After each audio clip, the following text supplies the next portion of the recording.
Welcome back, Scots fans, to the next edition of the Coach's Corner. I'm Dylan Girard here with Gordon College men's basketball coach Tod Murphy. Coach, big week coming up for you guys, 2 games and then Christmas break right around the corner, but starting with Wesleyan and then looking towards Berkeley, what are you expecting out of this week?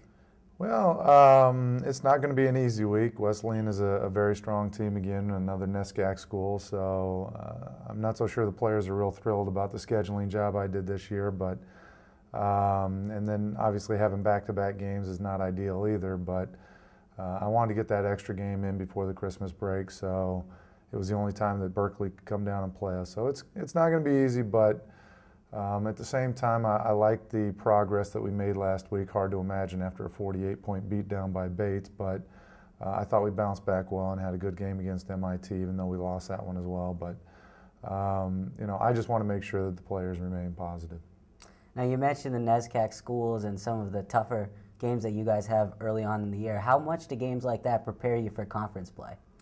Well, I'm not going to go mentioning schools' names or anything like that, but you can certainly go out and schedule games that you know you can win and make it look like you've got a really good team in the preseason by being 6-1 or something like that. But the bottom line is in the Coastal Conference and the TCCC, we're only going to get an NCAA bid if we win our conference tournament.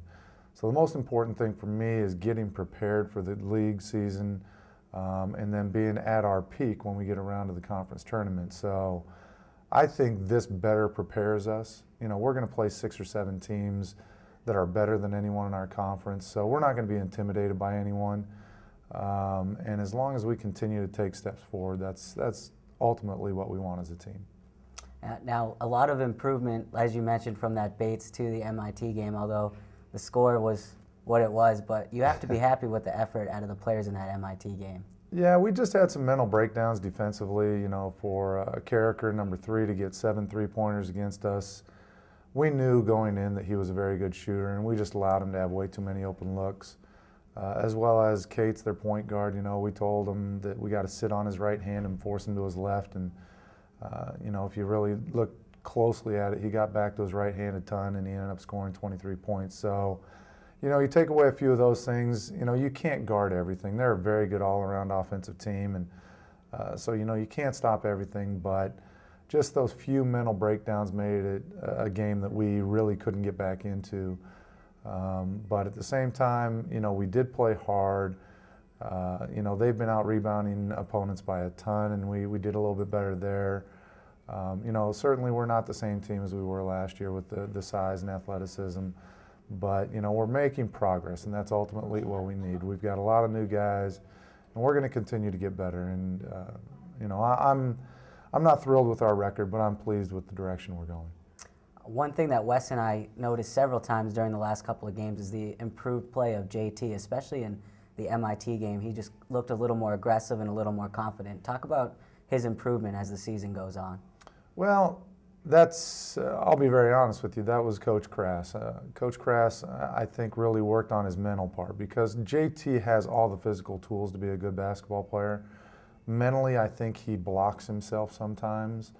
And I know Coach Crass had a very long talk with him between games and just told him, you've got to believe in yourself and the fact that you're the best player at that position on the court, and be aggressive and attacking at all times. And that's what he did against MIT. He really attacked the basket and made some good decisions.